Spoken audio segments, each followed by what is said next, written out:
Iktomi and the Muskrat. Beside a white lake, beneath a large grown willow tree, sat Iktomi on the bare ground. The heap of smoldering ashes told of a recent open fire. With ankles crossed together around a pot of soup, Iktomi bent over some delicious boiled fish. Fast he dipped his black-horn spoon into the soup, for he was ravenous. Iktomi had no regular meal times. Often when he was hungry, he went without food. Well hid between the lake and the wild rice, he looked nowhere save into the pot of fish. Not knowing when the next meal would be, he meant to eat enough now to last some time. How, my friend, said a voice out of the wild rice. Iktomi started. He almost choked with his soup. He peered through the long reeds from where he sat with his longhorn spoon in midair. How, my friend, said the voice again, this time close at his side. Iktomi turned, and there stood a dripping muskrat who had just come out of the lake. Oh, it is my friend who startled me. I wondered if among the wild rice some spirit voice was talking. How, my friend, said Iktomi. The muskrat stood smiling. On his lips hung a ready, yes, my friend, when Iktomi would ask, my friend, will you sit down beside me and share my food? That was the custom of the plains people. Yet Iktomi sat silent. He hummed an old dance song and beat gently on the edge of the pot with his buffalo horn spoon. The muskrat began to feel awkward before such lack of hospitality and wished himself underwater. After many heartthrobs, Iktomi stopped drumming with his horn ladle and looked upward into the muskrat's face. He said, my friend, let us run a race to see who shall win this pot of fish. If I win, I shall not need to share it with you. If you win, you shall have half of it.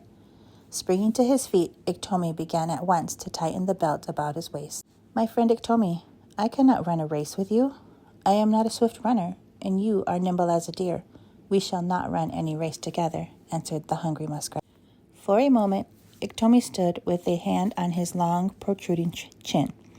His eyes were fixed upon something in the air.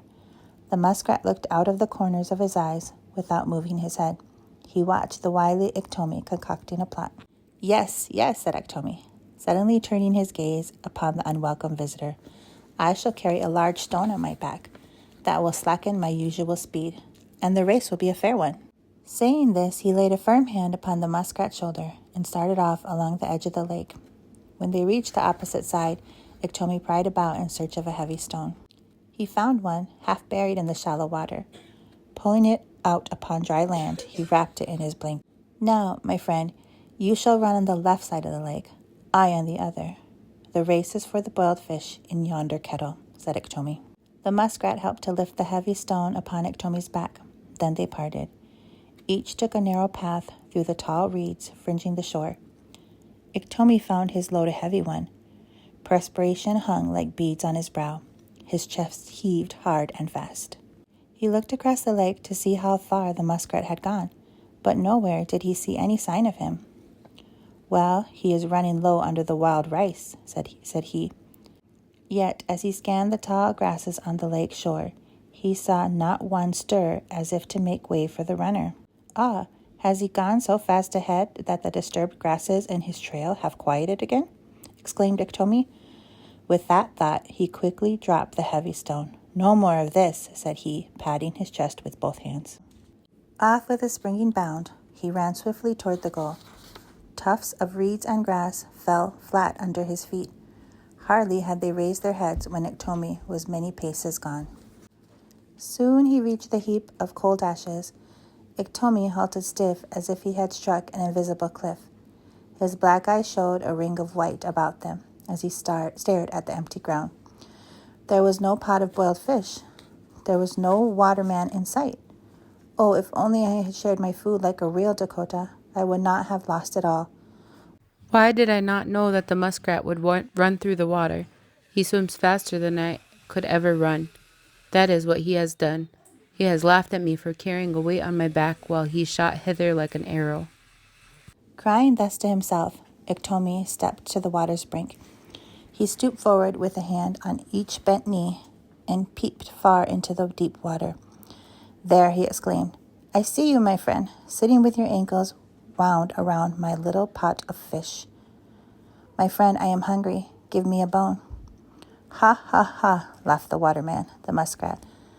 The sound did not rise up out of the lake, for it came down from overhead. With his hands still on his knees, Iktomi turned his face upward into the great willow tree. Opening wide his mouth, he begged, my friend, give me a bone to gnaw." "Ha, ha," laughed the muskrat, and leaning over the limb he sat upon, he let fall a small, sharp bone, which dropped right in Iktomi's throat. Iktomi almost choked to death before he could get it out. In the tree, the muskrat sat laughing loud.